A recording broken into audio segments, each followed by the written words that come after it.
Hey everybody, Old Guy Gamer here playing American Truck Sim. Check out my new paint job. It is pretty aggressive, I would say.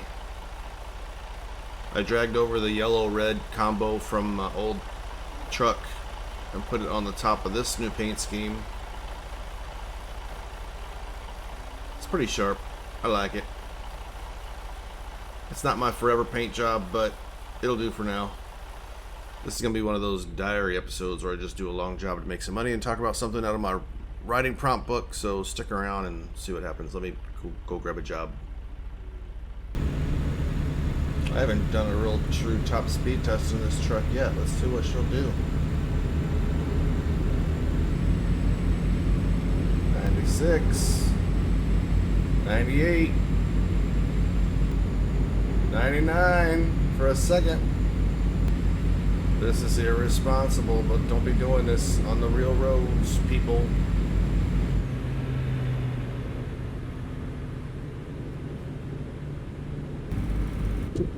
Whatever, hang out for a second. Let me go pick up this load.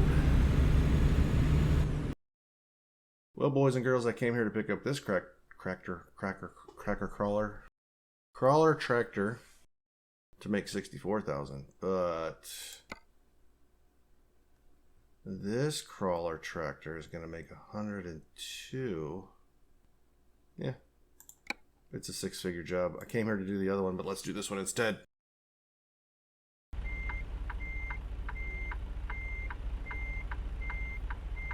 We made her.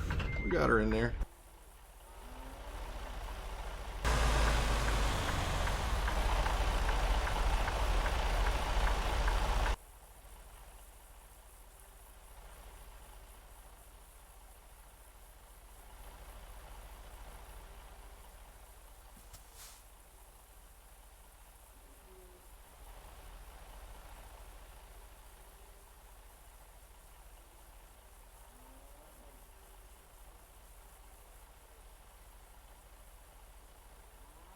This last little section, getting it around that corner, is not going to be fun.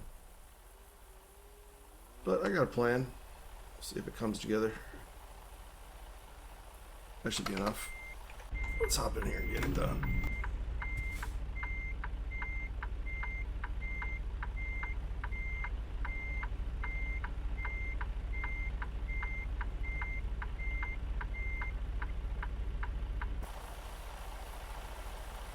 It's a little nonsense, but I got a weird little corner to get this around. This might be the hardest corner of the trip. It sometimes is. Getting it out of the yard is the hardest part. I'd hate to have to cancel a six-figure mission. What the hell was that?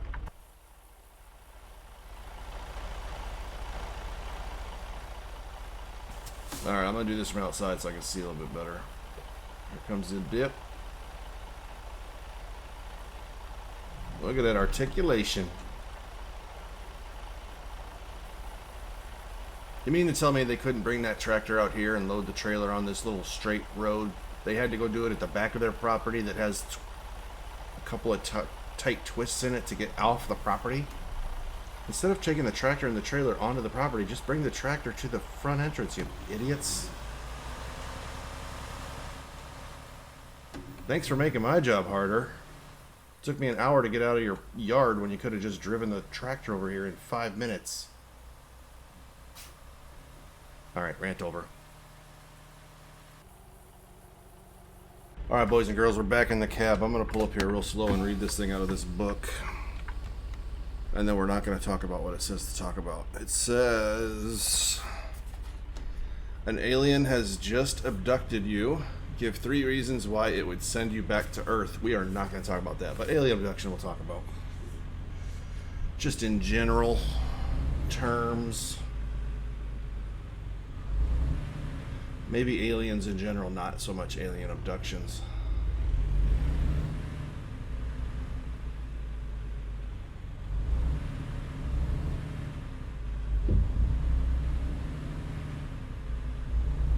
I think we're not even going to hit the growth.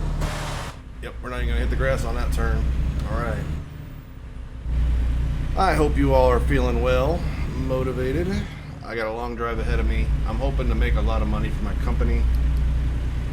I'm hoping my company makes me a lot of money is what I'm trying to say, because basically what I'm doing is reinvesting every dollar. And you'll see I'm starting out here with 156,000, and by the time I'm done with this six-figure job 2 or 3 days from now, I don't know, let's hope we have $500,000, because I'll make 6 figures. That'll put us up to 250. That'll give my company drivers an opportunity to make another $250,000 for me in a couple of days. I'm up to like 30 drivers, 31 drivers, something like that. So I'm pretty excited about how the company's growing. I do have this goal of owning every garage in the game. I haven't quite gotten that accomplished yet. Actually, I'm not even close, but I did spend, I had like $500,000 in the bank the other day. I spent a lot of it. I might have bought a garage, but I spent a lot of time upgrading garages. I've kind of got a plan of how I want to do everything with my logistics as far as internally in my company. I'm trying to upgrade my garages to 5-stall garages, you know, make them all large. And then I'm putting a old Kenworth K100 in the 5th slot of each of the large garages.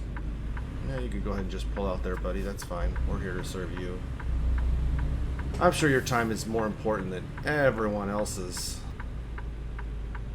I'm just going to go out here as wide as I possibly can, just in case. I'm not sure if I need it, but better safe than sorry. Anyways, there's 5 slots in those large garages, and I'm putting a K100, the old ones, in the same slot in each of those garages. So it'll be like a training spot for those trucks. So I spent a little time moving all that around, getting my garage manager done, relocating some trucks and drivers that are in training right now so that I can spread those out. And then what I'll do from here on out is when I get those, when I get everything set the way I want it to, I should have experienced drivers in 4 of the slots, plus a training slot for my old truck. And when I hire a new driver, I'll put him in that training slot, and wherever he goes, and when he hits the 25,000 mile mark and becomes experienced and wants to relocate, I'll put him in a better truck and just leave his training truck in that spot. So he'll go to a different garage when he gets his new truck. So I do have a couple of new trucks that are just kind of sitting empty right now. I know that's not great for the use of my money, but these drivers are hitting 25,000 miles like pretty regularly. I'd say like 1 or 2 a week. And I've decided I'm gonna hire one driver per day, which I already hired my driver for today. So tomorrow morning I'll hire another one. But that will hopefully spread my spending out a little bit. I was hiring 2 and 3 drivers at the same time, and it's expensive when I get to that point where I gotta buy drivers' trucks. Just didn't even realize I was speeding. Are they seriously gonna take me through Bakersfield? I didn't check my map before I did this, darn it. I almost feel like I'd rather go out of the way to avoid these turns. See, it's put me off in Fresno to go across 190 and 95. I'd rather just go down here and take the highway.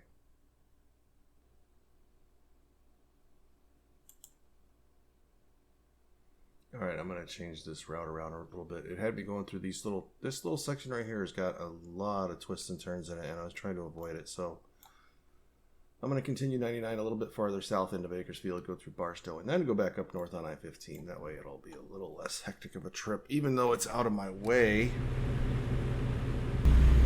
it's going to get me more highway miles instead of those twisty roads through the mountains.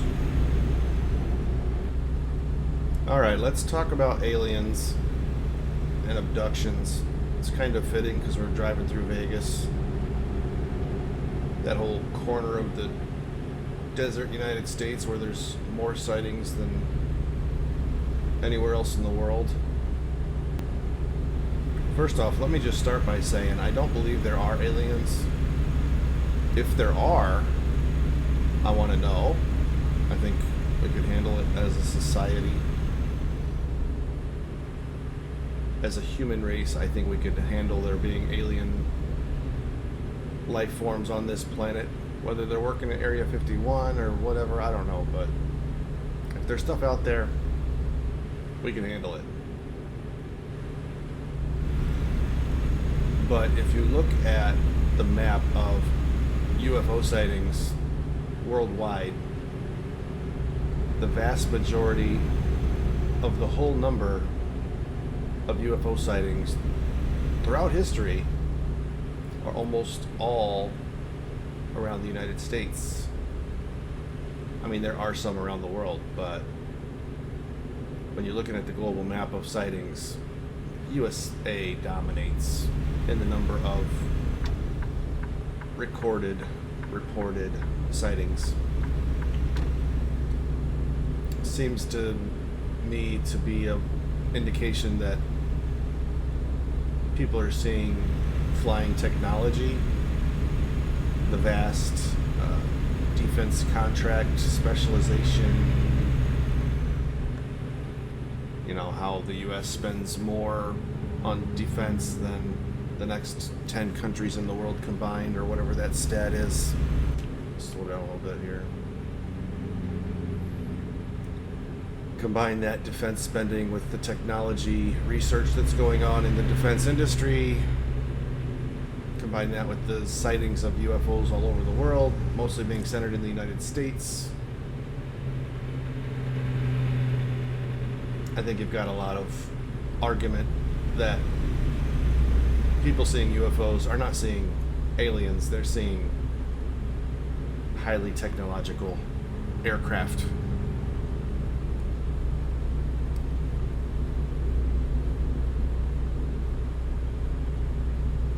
And the one argument that's always convinced me, is why would a UFO that wants to stay secret, like an alien life form coming here in a UFO that wants to stay secret, why would they put lights on their aircraft? That just doesn't make sense. If you want to stay secret, stay hidden, stay out of the public view and out of the public eye, you don't put lights on your aircraft. Look at the way we have our space shuttles. We don't put lights on there that are like identifying beacons of what's the front and what's the back. Yeah, there's lights on there for when they want to light something up in space, but the things we see flying around in our atmosphere have traditional lights that stay on. They're not used to illuminate things, they're used to make the object visible while they're flying around in the air. That just doesn't make sense to me. That again just points to it being research and development in the aircraft field.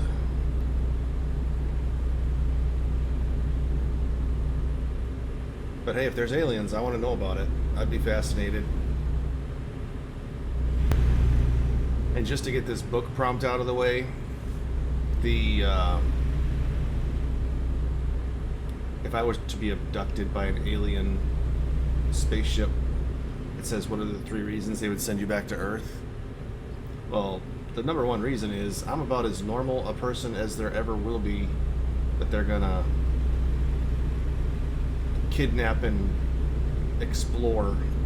I'm average height, average weight, average looking, and they're not gonna find anything out about me that they wouldn't find out about someone else. So they'll do their poking and prodding and researching and note scribbling, and then be like, okay, he's average, go back, kick him back to Earth. Drop him in a field somewhere. I was gonna say, sure looks like a lot of people are turning right down there, but here comes one. That is a cool ass van. Look at that thing. That is awesome.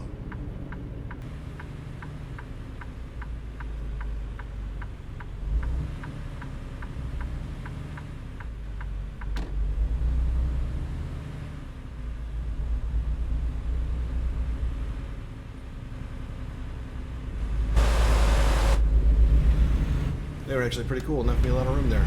Nice. Well, I might as well talk about aliens while we're driving through Bakersfield, so at least you can get a view of it. One other thing I was going to say about aliens is, if they wanted to explore the human race and Earth as a whole, they probably would do well to stay secretive about it until we as a people, the human race, get our act together as far as acting like one people instead of acting like a group of different races all on one planet. You know, we get so confused and distracted by cultures and colors and ideologies and all that stuff. We kind of forget that we're all here together. And if you're an alien species checking out humans, it probably would be better for them as a whole to just wait until we get our act together and become one, so to speak.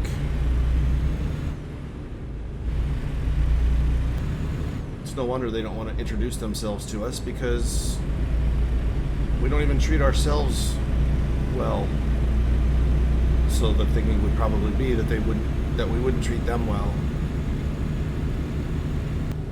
I gotta find a place to park because I don't want to be driving while it's dark. I will believe in aliens when one of them knocks on my door and says, "We need more marshmallows to fuel our spacecraft." And I'm like, "I have marshmallows." And then I give them like a 3/4 full bag of marshmallows, and they're like, "My goodness, it will last us a year." I don't know what it is in this game that makes these truckers think that they have to slow down to 25 miles an hour whenever there's a reduction in the number of lanes. Ugh. Marshmallows to fuel my spaceship.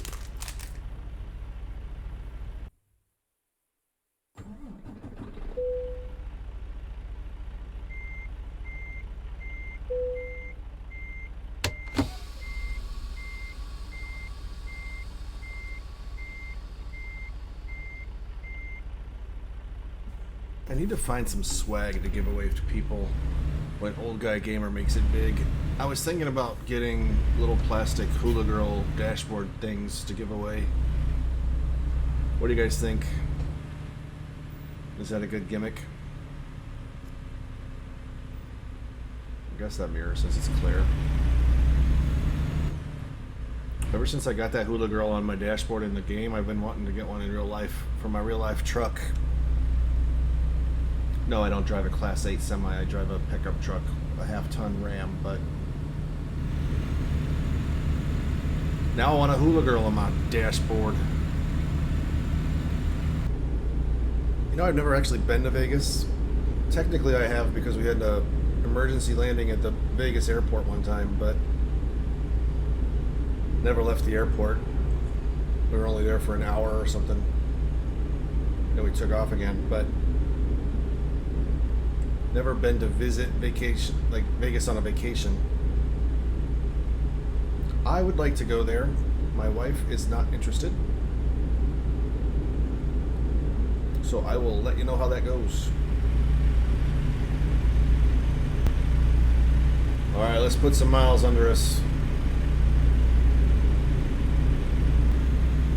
You know, talking about aliens, what if the things that we see as UFOs and aliens are not really alien counters? What if they're time travelers?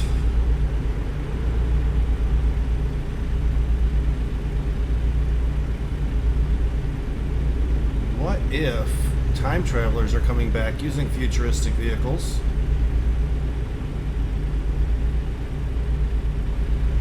to give pertinent information to one person, or to do a specific mission, to accomplish some task, and what we see as UFOs are just the delivery mechanism for a time traveler? I mean, imagine if time travel was really a thing. You would definitely have to keep a secret from people in the past. If time travel was a thing, people in the present might not even know about it. Like time travel, if time travel was a real thing right now, it wouldn't be a thing that common man would know about. It would be some secret government experiment or some secret business experiment. And it would be kept out of the hands of normal people who could abuse it or cause the destruction of mankind.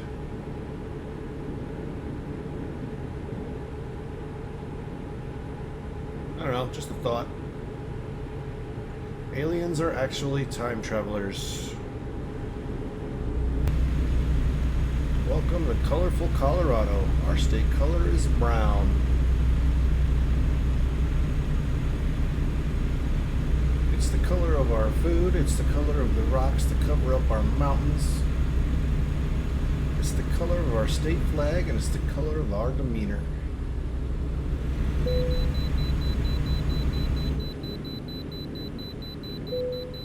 Oh, see, I trash talk Colorado, and they make me stop for a way station.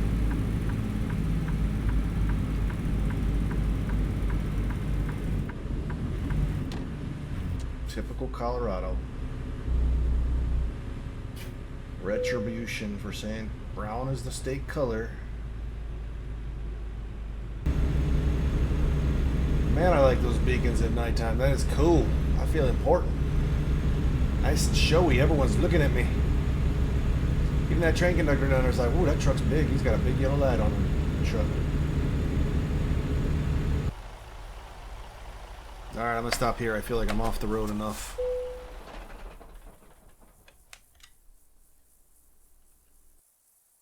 Wow, so dark. You can't even tell there's a truck there. Oh boy, there's a river down there! Oh my goodness. I had no idea. I pulled up there and there was a river right there. No idea there was a river. So I missed the tunnel and a bridge. Oh my goodness. Is that a cop car that I'm passing? Doing 4 over? God damn it. They lowered the speed limit. That's the problem. Oh, there's a tunnel coming up. I'm so excited. Because I get to use my train horn in a tunnel. Here we go. Here's the horn. Ready?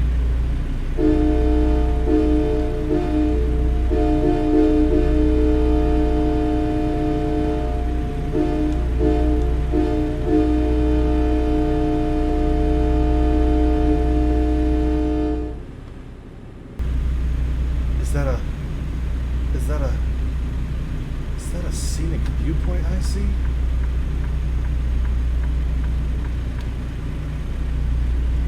Scott's Law. What is Scott's Law? Yeah, he sort of ribs. Here we are after a marathon driving session.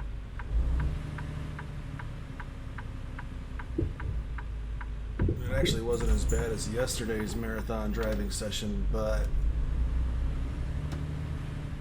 it was a long trip from California to Colorado. And for what they're paying me, they could have probably just bought a tractor for this amount instead of transporting a used one. I was actually thinking that yesterday. I was taking 2 forklifts on a flatbed from Montana to California somewhere. And they were paying me like $70,000, I think it was. I'm like, come on, no one's gonna pay $70,000 to transport 2 forklifts. You can just buy 2 brand new forklifts in California. Ridiculous. That is one of the major flaws of this game, is the money is skewed to make it more fun and interesting, because there's no way you'd be making that much money. No one would ever be able to afford to transport anything if they were paying that kind of money to transport stupid little stuff like that. Like a double trailer full of hay. Oh, you're going to make $17,000. No, you're not. But here we are. Let's handle this thing. No backing it in, thank goodness. You might notice I changed my mirrors from chrome to black, because black Matches that lower black color a little bit better. The chrome was just big and shiny and showy, and I was like, you know what? I'm going to go back to the basic mirrors to make it more matchy-matchy. And I think it actually looks good with the basic black plastic mirrors because it looks cooler than the chrome ones did with this paint job. Let me know what you think. I'm Old Guy Gamer. This is American Truck Sim. You guys go watch some more videos. I'm going to go play some more games. And stick around if you want to see how I spend that money when I get paid. There's almost $1,000. I just said a double trailer pulling hay. 17 grand. Yeah, 1,000. That's probably, I don't even know if that's realistic or not, but it's closer to being realistic than 17,000. Yeah, let's upgrade a truck. Let's upgrade a garage first. So there's a tiny garage with 1 bay, a small garage with 3. This is the large garage with 5 bays. Now check this out.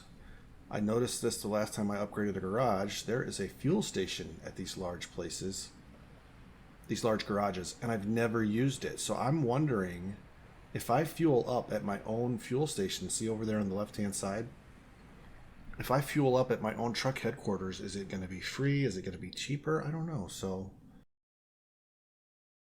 let's buy the Sacramento garage. That'll get us a training spot over there for one of my trucks.